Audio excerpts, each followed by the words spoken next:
os erros meus. Os anos voaram rapidamente.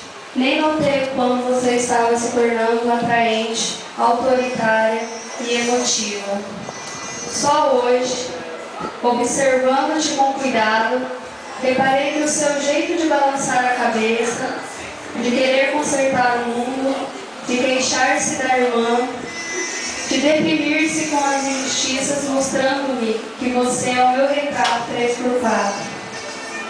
Mas no fundo, senti-me tremendamente orgulhosa de saber que de um momento de amor do meu corpo gerou um ser tão maravilhoso quanto você. Sei que vou continuar perdendo o sono enquanto você não chega, que o teu futuro vai continuar sendo uma incógnita para mim. Quando adoeço, é bom vê-la assumindo o papel de mãezona, me dando ordens, controlando meus excessos, exigindo silêncio dentro de casa. Nessas horas, sei que nossas discordâncias são bem menores do que o amor que nos une.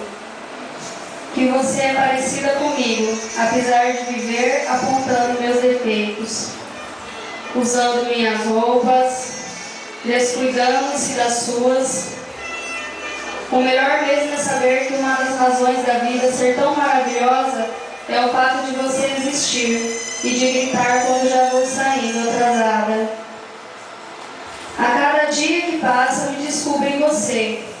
E então, mais me apaixono pela moça de nariz empinado, que pensa que já sabe tudo da vida e tão pouco aprendeu. Filha, eu te amo de montão e te aplaudo da primeira fileira da arquibancada do show que é a vida.